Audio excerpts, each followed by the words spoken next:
Did you know the biggest earthquake ever recorded shook the planet with a magnitude of 9.5?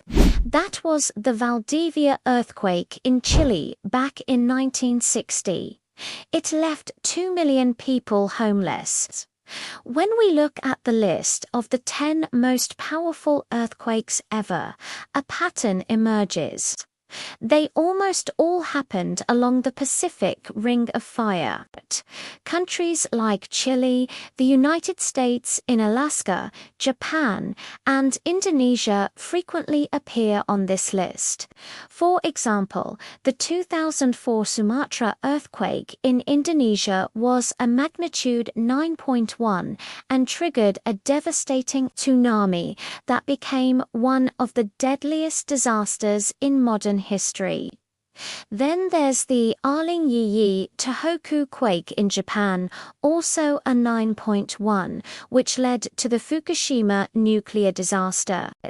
These massive quakes, called megathrust earthquakes, happen where one tectonic plate slides under another. From Chile to Alaska, these hotspots show the incredible and sometimes terrifying power of our planet. Thanks for watching.